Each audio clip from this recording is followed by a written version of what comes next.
আসসালামু আলাইকুম প্রিয় দর্শক, অন্য মঞ্চ অনুষ্ঠানে আপনাদের স্বাগত জানাচ্ছি। 24-এ গণ আন্দোলনের পরে হাসনাত আব্দুল্লাহকে নিয়ে যে পরিমাণ হেডলাইন হয়েছে, এই পরিমাণ হেডলাইন বেগম খালেদা জিয়া, তারেক রহমান তাদেরকে নিয়েও হয়েছে কিনা আমার সন্দেহ আছে। শেখ হাসিনা নিয়েও হয়নি, বা হলেও তাদের মোটামুটি সমান সমান। হাসনাত আব্দুল্লাহ একটা হুঙ্কার দিয়েছেন, এই হুঙ্কারটা নিয়ে আজকের আলাপ। আগে হুঙ্কারটা আপনারা একটু শোনেন। হাসনাত আব্দুল্লাহ বলছেন, রাষ্ট্র কাঠামোর পরিবর্তন না হলে গণ অভ্যুত্থান আবারও হবে। কোথায় আলোচনার জায়গা আছে সেটা আমি আপনাদেরকে বলবো। দেখেন, নেপালে রাষ্ট্র কাঠামো পরিবর্তন করে সেখানে জেনজিরা ক্ষমতায় এসছে, তাই তো? বাংলাদেশে পারেনি। বাংলাদেশে নাকি দয়া দাক্ষিণ্যের মূলে এবং বাংলাদেশ বিরোধী শক্তি অনেকে বলতে পছন্দ করেন, যারা বাংলাদেশের স্বাধীনতা চাননি, সেই জামাতে ইসলামীর সাথে নেগোসিয়েশন করে 6টি মাত্র সিট পেয়েছে, যেখানে বাংলাদেশে ক্ষমতায় যেতে হলে 151টি আসন লাগে। নেপালের জেনজিদের নেতা এবং বাংলাদেশের মধ্যে আকাশ পাতাল পার্থক্য। বাংলাদেশে যারা হাসনাত, সার্জিস, নাহিদ, মাহফুজ, আসিফ মাহমুদ, সজীব ভুঁইয়া, তুষার, হান্নান মাসুদ, নাসিরউদ্দিন পাটোয়ারি অথবা আখতার হোসেন, তারা জেনজির কি সত্যিকার নেতা হতে পেরেছে? আসলে নেপালে হয়েছে। নেপালে জেনজির যে মূল শক্তি, সেই মূল শক্তিটা তাদের গুণে মুগ্ধ হয়েছে। আর বাংলাদেশে যে জেনজির মূল শক্তিটা, যারা আন্দোলন করেছে, দেশের পরিবর্তন চায়, শাসন ক্ষমতার পরিবর্তন চায়, সবকিছুই চায়, দেশের ভালো চায়, বাট তারা এই নেতৃত্বটাকে তাদের প্রতিনিধি মনে করেনি। ফলে তারা ঘরে চলে গেছে, তারা ঘরে বসে গেছে।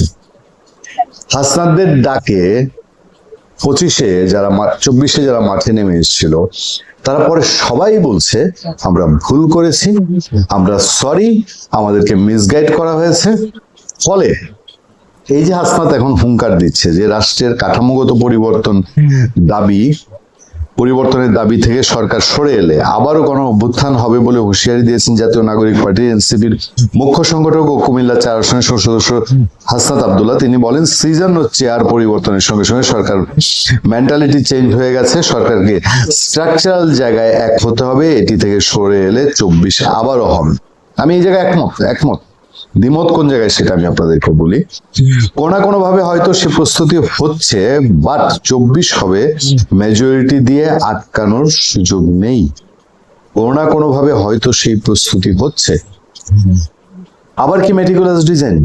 আর তো চাইলে আমাদের অরিজিনাল জেনজিকে আর মাঠে নামানো যাবে না। তিনি ঢাকাতেই একটা প্ল্যাটফর্মে একটা প্রোগ্রামে বলছেন, যারা 24-এ রাস্তায় নেমেছিল তারা কাউকে এমপি উপদেষ্টা বানানোর জন্য রাস্তায় নামেনি। সত্য কথাটা এতদিনে বললেন। তারা রাষ্ট্রের কাঠামো পরিবর্তনের জন্য রাস্তায় নেমে এসেছিল, ব্যক্তির পরিবর্তনের জন্য নয়। রাষ্ট্র কাঠামোর আমূল পরিবর্তনের জন্যই 24-এর গণ অভ্যুত্থান হয়েছিল। 24-এর গণ অভ্যুত্থানকারীরা নেপালে জেনজিরা তাদেরকে ঠেলে দিয়েছে যে তোমরা আমাদের নেতা, তোমরা রাষ্ট্র ক্ষমতায় যাও, তোমরা দল গঠন করো, আমরা তোমাদের দেখতে চাই। আমাদের জেনজিরা এই যারা পরে এনসিপি করেছে থেকে পেছনে চলে গেছে। আজকে হাসনাত আব্দুল্লাহ যদি ওই যে মাঝে মধ্যে সোশ্যাল মিডিয়ায় ট্রল হয়, ডাক দেয় আয় রাজুতে আয়, বাংলাদেশে আরো 100টা গণ অভ্যুত্থান হবে, বাংলাদেশে আরো বহু বিপ্লব হবে, বহু আন্দোলন হবে, সংগ্রাম হবে, বাট এই হাসনাত আব্দুল্লাহদের নেতৃত্বে আর কি সেটা সম্ভব? দেখেন, এই হাসনাত, সার্জিস, এদের মোটামুটি এই লোকগুলা একসময় আওয়ামী লীগের ভেতরে ছিলেন, ছাত্রলীগের ভেতরে ছিলেন, তারা ঠিক আছে, তারা ভুল বুঝতে পেরে তারা চেঞ্জ হয়েছিল। এই সার্জিস, হাসনাত বিশেষ করে, তার ব্যক্তিত্ব, চলন বলন, তার ডেডিকেশন, তার সুযোগ ছিল নেপালের জেনজির সেই সিঙ্গারের মতন হিট করে যাওয়া, তার সুযোগ ছিল।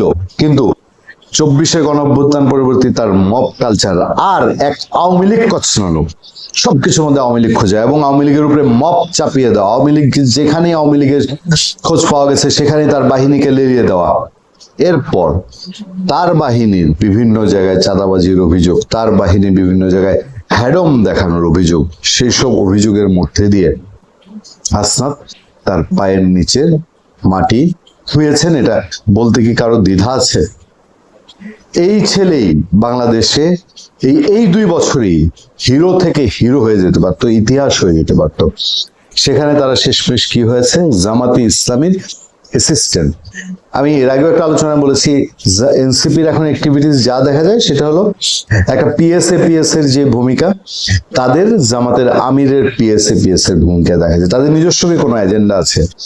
তারা এক আওয়ামী লীগ কচলানো ছাড়া, ফেসিবাদ কচলানো ছাড়া তাদের কি কোনো দিক নির্দেশনা এই দেশের জেনজি বলেন আর আপামর জনতা বলেন কেউ কি দেখতে পেয়েছে?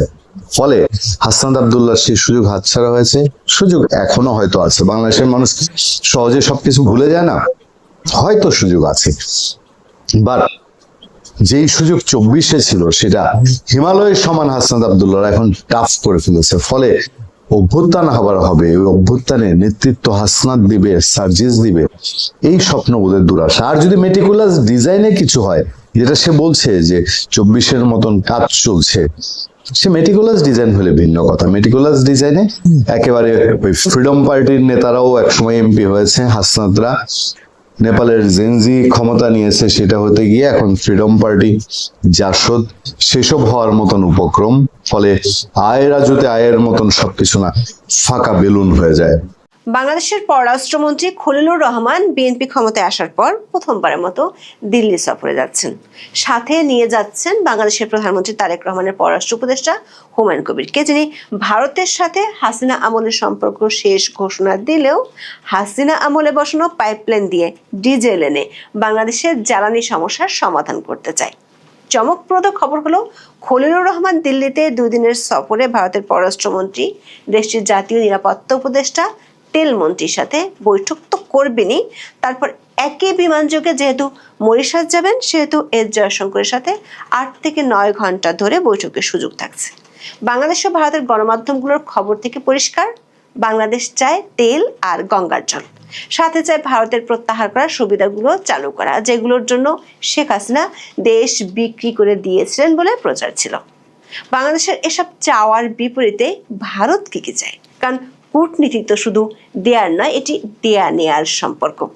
একাধিক গণমাধ্যমের খবর হলো, পাকিস্তানের সাথে সামরিক সম্পর্ক আর ভারত বিরোধী জঙ্গিবাদ ইস্যুগুলো নিয়ে ভারতের পক্ষ থেকে আলোচনা করা হতে পারে। তবে বড় প্রশ্ন হলো, 2024 সালের 5ই আগস্টের পর শেখ হাসিনার আওয়ামী লীগের নিষেধাজ্ঞা ভারত বাংলাদেশের সম্পর্কের ক্ষেত্রে পর্দার আড়ালে একটি বড় ইস্যু।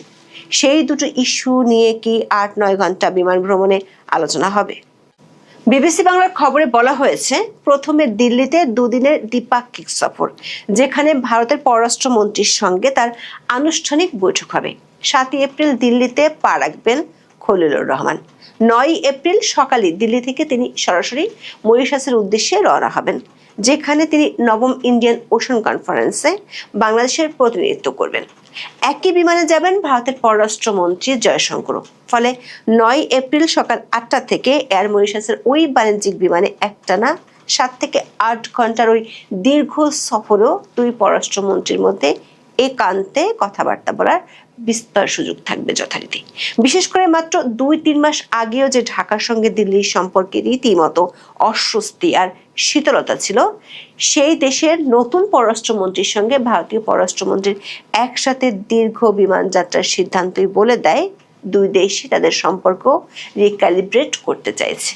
ওই সম্মেলন যৌথভাবে আয়োজন করেছে ভারতের পররাষ্ট্র মন্ত্রণালয় আর দিল্লির শীর্ষস্থানীয় think tank India foundation.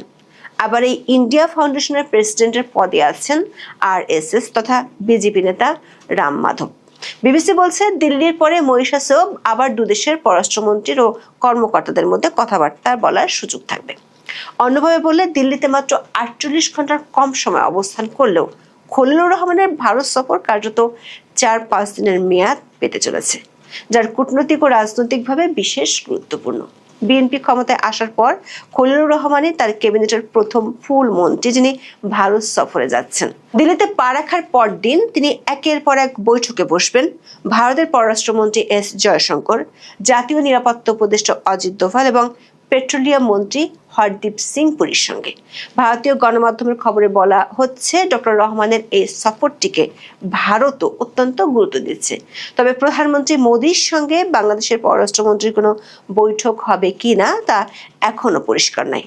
BBC জানতে পেরেছে, ভারতের বাণিজ্যমন্ত্রী পীযূষ গোয়েলের সঙ্গেও ডক্টর রহমানের আলাদা একটি বৈঠক আয়োজনের জন্য বাংলাদেশের পক্ষ থেকে অনুরোধ করা হয়েছে। তবে সেটি শেষ পর্যন্ত হবে কিনা তা নিশ্চিত নয়। বাংলাদেশ ও ভারতের প্রায় সব গণমাধ্যমের খবর থেকে একটি বিষয় পরিষ্কার, এই মুহূর্তে বাংলাদেশের প্রথম অগ্রাধিকার হলো জ্বালানি তেল। 6 এপ্রিল বাংলাদেশে নিযুক্ত ভারতীয় হাই কমিশনার প্রণয় ভার্মা সাক্ষাৎ করেছেন বাংলাদেশের প্রধানমন্ত্রী তারেক রহমানের সাথে।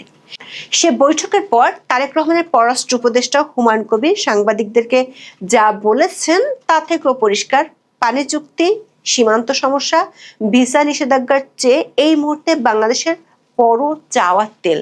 তবে তার বক্তব্য নিয়ে সামাজিক মাধ্যমে বেশ হাস্যরসের সৃষ্টি হয়েছে। তারেক রহমানের ওই উপদেষ্টা বলেছেন, ভারতের সাথে শেখ হাসিনার আমলে যে ধরনের সম্পর্ক ছিল তা আর হবে না, সেই অধ্যায় এখন শেষ।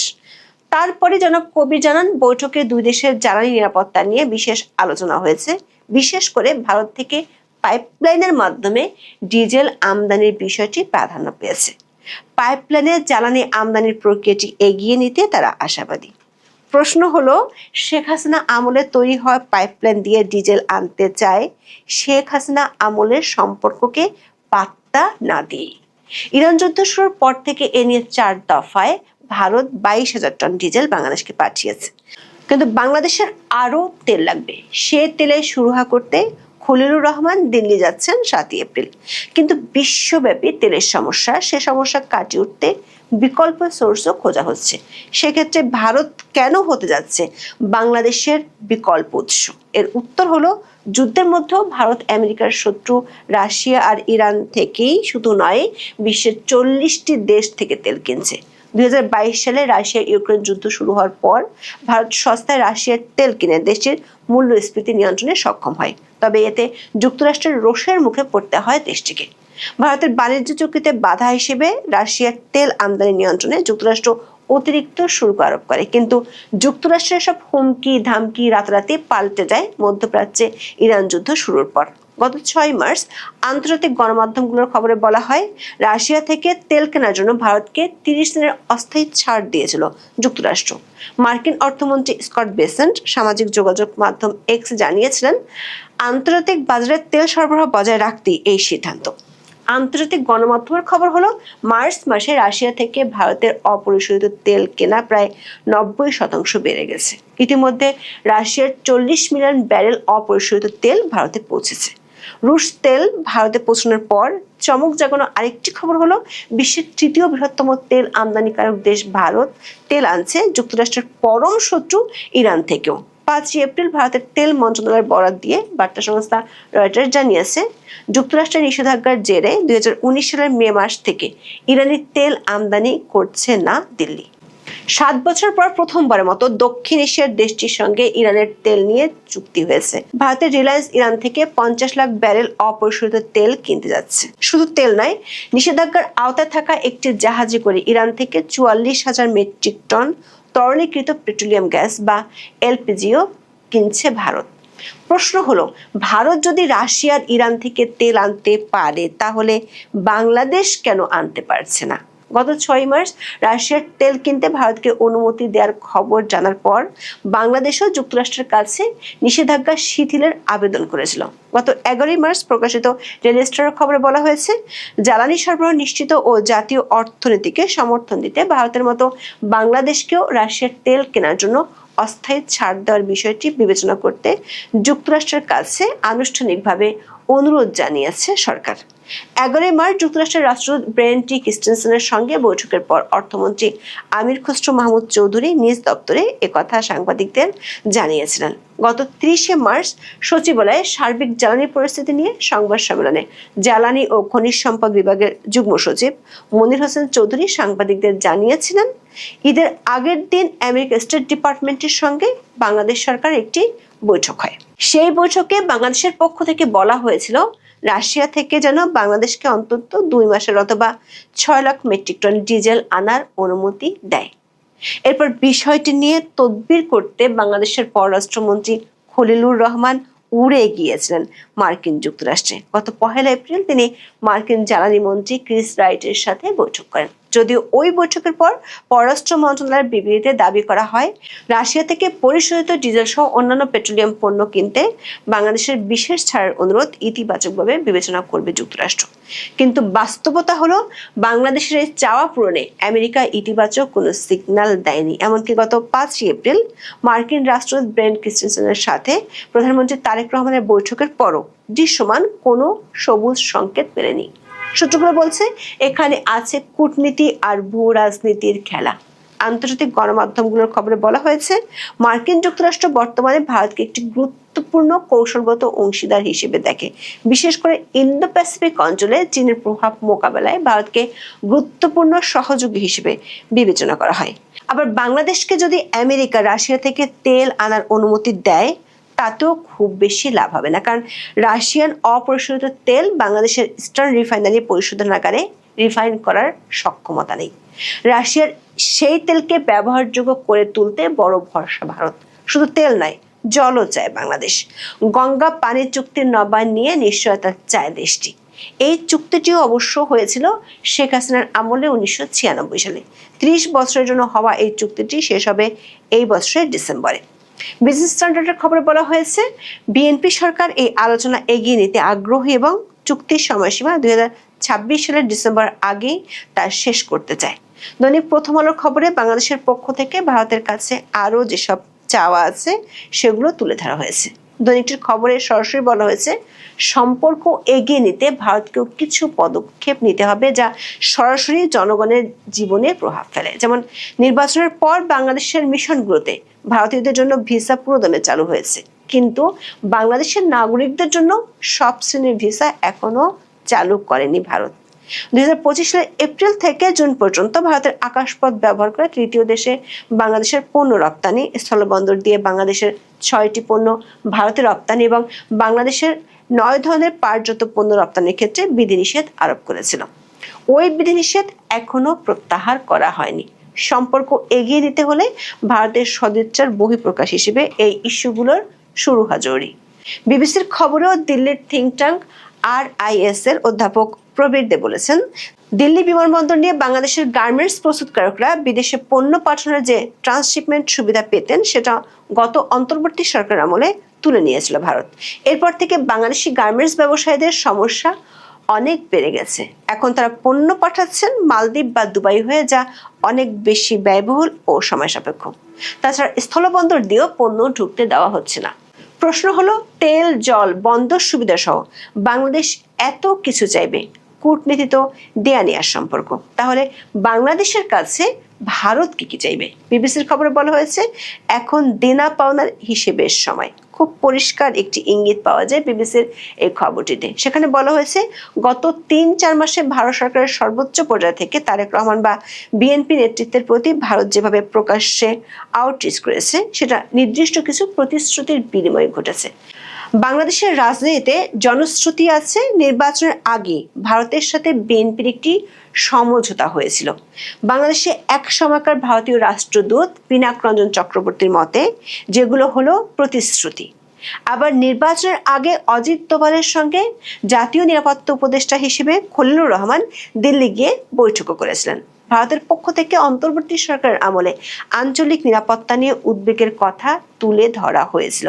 বিশ্লেষকরা মনে করেন, এক্ষেত্রে দুটি বিষয় ভারতের কাছে গুরুত্বপূর্ণ। এক হলো, পাকিস্তানের সাথে সম্পর্কের আড়ালে দেশটিকে কোনো সামরিক স্ট্র্যাটেজিক স্পেস দেওয়া হচ্ছে কিনা।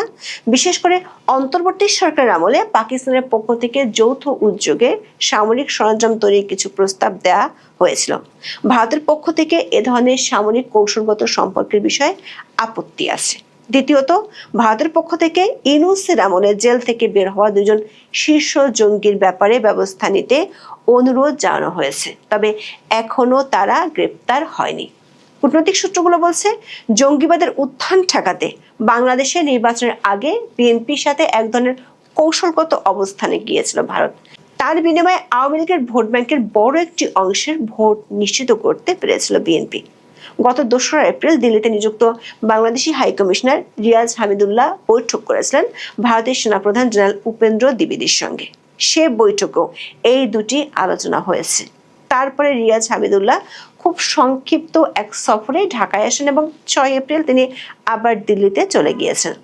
দিল্লির পররাষ্ট্র মন্ত্রণালয়ের সূত্রগুলো বলছে, পাকিস্তানের সাথে সম্পর্কের ইস্যুতে আঞ্চলিক নিরাপত্তা ও বাংলাদেশে ভারত বিরোধী জঙ্গি গোষ্ঠী এবং প্রচারণা, এই বিষয়গুলো ইউনূসের আমল থেকেই জিয়ে আছে। তার সাথে আরো একটি বেশি গুরুত্বপূর্ণ বিষয় ঝুলে আছে, সেটি হলো বাংলাদেশের সাবেক প্রধানমন্ত্রী শেখ হাসিনা ইস্যু এবং তার সাথে আছে ভারতে থাকা আওয়ামী লীগের নেতাদের বাংলাদেশে ফেরানোর ইস্যুটি। কূটনীতিকরা বলেছেন, এই দুটি ইস্যু নিয়ে কোনো দেশই প্রকাশ্যে কোনো মন্তব্য করবে না, যেমনটা তেল জলের মতো ইস্যুগুলো নিয়ে করে থাকে। এই দুই ইস্যুতে যা হবে তা পর্দার আড়ালেই হবে। কূটনৈতিক বিশ্লেষকদের ধারণা, নির্বাচনের আগে যে দ্বিপাক্ষিক প্রতিশ্রুতির কথা নিয়ে জনশ্রুতি আছে, তার মধ্যে এই দুটি বিষয় যে ছিল তা ভাবাটা অমূলক নয়। দর্শক, একটি বিষয় খেয়াল করে দেখুন, ইউনূসের আমলে ভারতের সাথে কোনো আলোচনা বা বৈঠক হলে তার আগে ইউনূসের মিত্র যারা এখন সংসদ সদস্য হয়ে আছেন, তাদের পক্ষ থেকে শেখ হাসিনাকে ফেরত দেওয়ার বিষয়টি নিয়ে কথা বলতো। কিন্তু বিএনপি ক্ষমতায় আসার পর থেকে এ বিষয়ে না বিএনপি, না এনসিপি আর না জামাত কেউই কোনো